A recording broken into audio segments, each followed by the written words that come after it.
People keep telling you the crisis is behind us. They look at the ceasefire headlines, they look at oil pulling back from the panic highs, and they tell themselves the danger has passed. That is not how real economic damage works. When I was younger, I made the same mistake. Many investors make. I thought the danger lived in the headline. I thought the event itself was the story. Then I lived long enough to watch markets teach the same lesson again and again.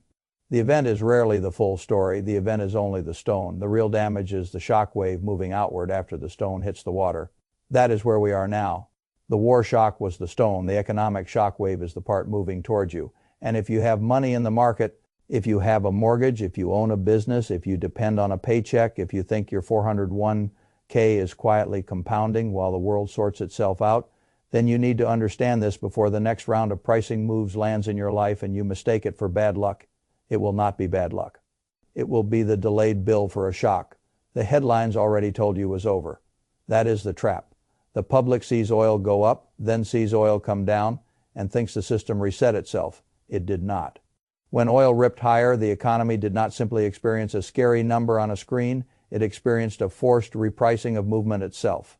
Every trucking company had to recalculate fuel. Every shipping company had to reprice distance. Every manufacturer had to absorb higher inbound costs. Every contractor locked into fixed bids suddenly discovered that the math they signed a few months ago no longer matched the world they had to build in. And the cruel part is this. Those costs go up fast. They almost never come back down fast. Fuel surcharges are sticky. Contract terms are sticky. Supplier invoices are sticky. Retail pricing is sticky. Once the chain reacts, it does not politely reverse because a politician says the temperature is coming down. That is why I keep telling people that the real shock is not in the oil chart anymore. It is in the pipeline. It is in the way one sector passes pain to the next.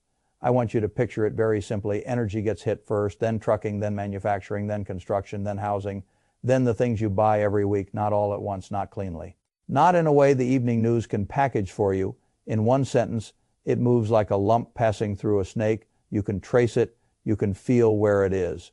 And by the time most people finally notice it in their grocery bill, in delayed layoffs, in squeezed margins, in canceled projects, in stubborn mortgage rates, the move that mattered most has already happened. That is why the headlines are so dangerous right now. They are focused on the event cooling down. I am focused on the costs that already entered the system. Take trucking. If fuel spikes, carriers adjust surcharges quickly because they have no choice. Fuel is not some minor line item. Fuel is blood. If that cost explodes, the rate sheet changes. And once those charges are imposed across routes, contracts, and customers, they linger. The oil price can cool. The billing behavior does not instantly forget. Now, move one step forward. Those higher freight costs hit manufacturers, but many manufacturers do not get the luxury of walking into a boardroom the next morning and rewriting every sale agreement. They signed purchase agreements, they committed to delivery terms, they priced product before the shock, so for a period of time they eat the difference. Their margin gets carved open before they can push the pain downstream. Now move one step further. Construction is where this gets nasty. If a contractor signed a fixed price job before the cost structure changed, that contractor is now working under old revenue assumptions and new expense assumptions. That is poison. It means labor still must be paid, materials still must be sourced, equipment still must run, but the contract price is frozen in the past while the cost base has moved into the present. That is how men go broke while still showing up to work every morning. It is also why I pay attention when housing-sensitive indexes refuse to heal, even after the headlines improve. Markets are not always right, but they are often smarter than the story being sold to the public. If an index tied to building activity keeps sagging after the supposed all clear, it is telling you that the real economic wound is not the ceasefire headline. The real wound is the reprice pipeline running underneath it. And that is where the first half of this story ends. Because once this shock wave moves through the real economy, it corners the people who sit at the center of the monetary system. That means the Federal Reserve. And when I say they are trapped, I do not mean trapped in some dramatic television sense. I mean trapped by arithmetic. They have two doors. Neither door is good for you. Door one is to fight inflation, the old-fashioned way. Keep money expensive. Keep rates higher. Squeeze demand. Slow things down hard enough that price pressure starts to crack. That sounds responsible. Until you remember what kind of inflation this is. This is not tidy demand. Driven exuberance. This is a supply shock moving through transport, manufacturing. And construction while business margins are already under strain. So if you tighten into that environment, you are not merely disciplining speculation. You are pressing harder on firms already absorbing losses. You are pushing fragile projects over the edge. You are turning margin compression into canceled hiring, canceled spending, and eventually recession. Door 2 is what central banks almost always choose when the pain becomes politically unbearable. They stop leaning so hard, they hold, they soften, then eventually they ease. And when that happens, they protect growth in the short run by accepting a faster debasement of purchasing power in the long run. That is the door they prefer because recession is loud and inflation is slippery. Recession gets headlines, recession gets hearings, recession gets blame. Inflation is slower, it can be misdescribed, it can be blamed on war, corporations, weather, greedy merchants, or bad luck.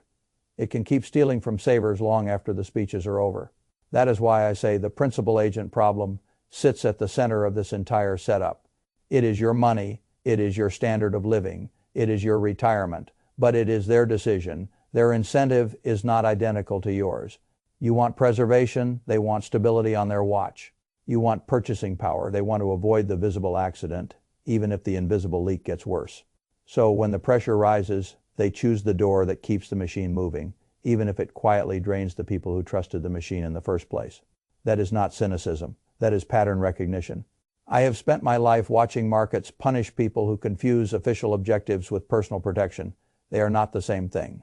Now here is where the story becomes much more important for investors because once the monetary response begins, the shockwave splits the market.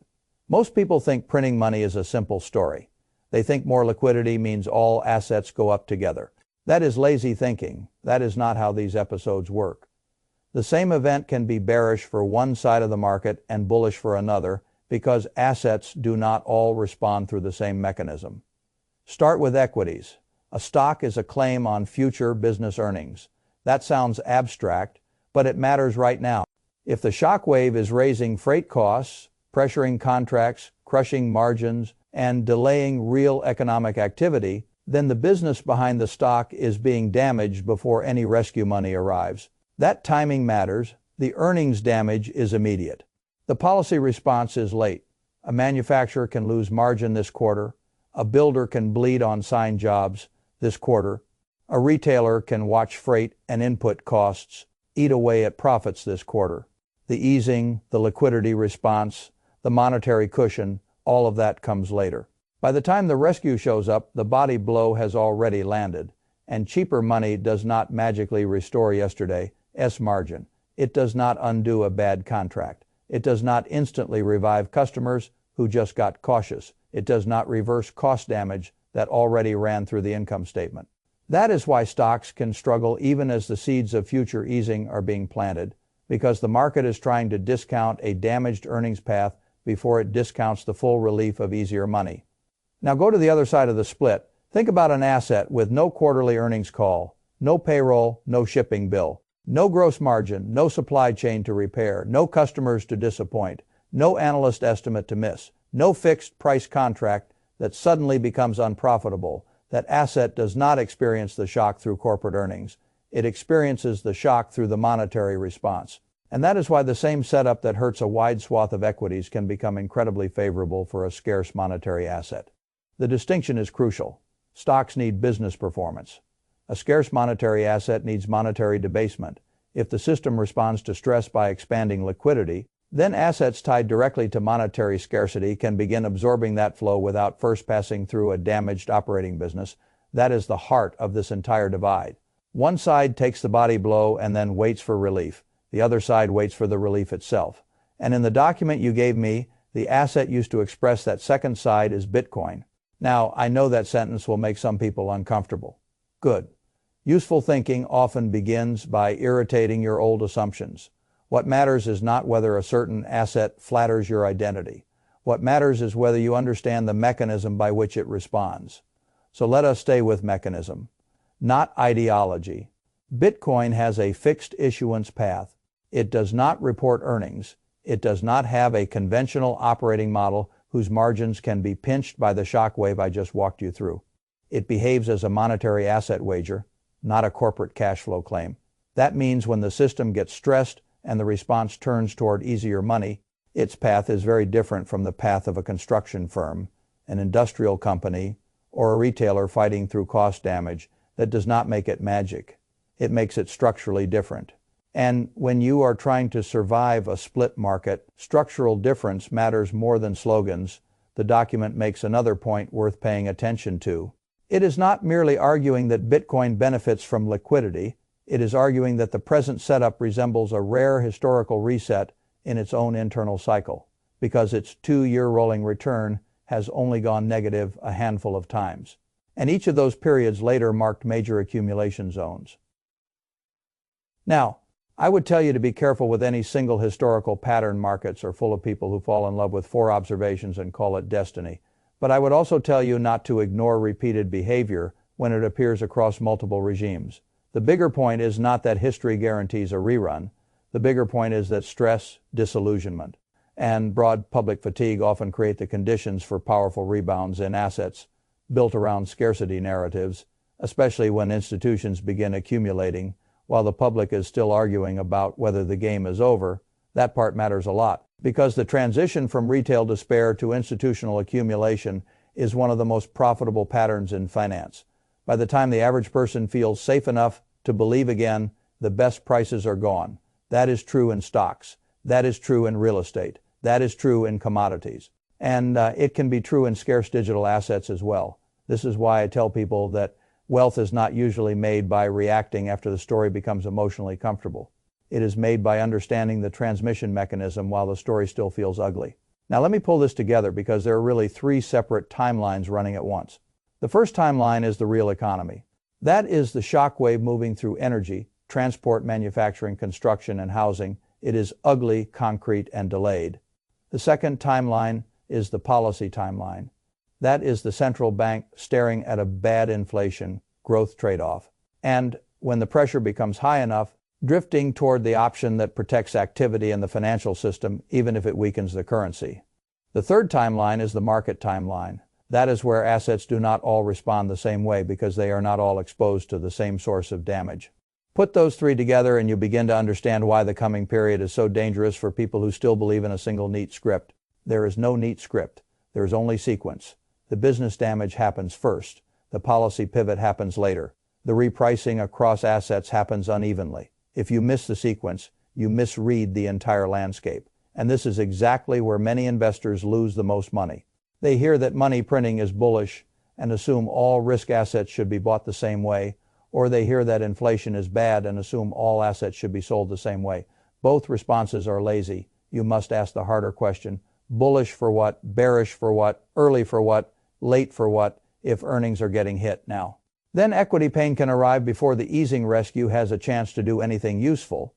If monetary debasement is the response later, then scarce monetary assets can begin discounting that future before traditional businesses have repaired the fundamental damage. That is not contradiction, that is order. And if you understand order, you have a chance. If you do not understand order, then you will do what the crowd always does. You will buy relief too early in the wrong place. You will dismiss weakness that is actually information. You will call something cheap when it is merely exposed, and you will call something reckless when it is actually positioned for the exact policy response the system almost always chooses. Now, I want to slow down and speak very plainly. This is not permission to go all in on anything. It is not permission to stop thinking.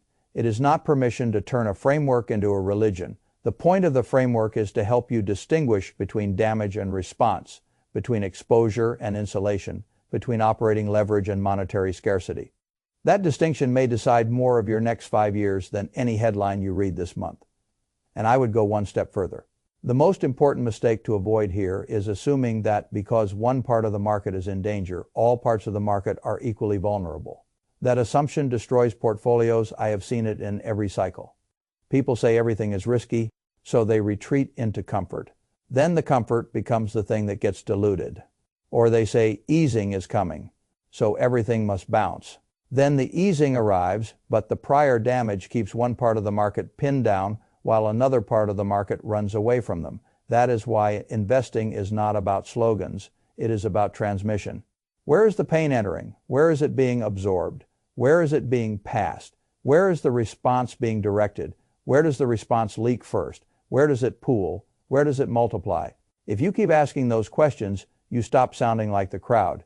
You start seeing the machine. And once you see the machine, you stop treating every price move like a mystery. You begin to understand that some asset classes are carrying operating risk into a margin shock, while others are carrying monetary optionality into a debasement shock.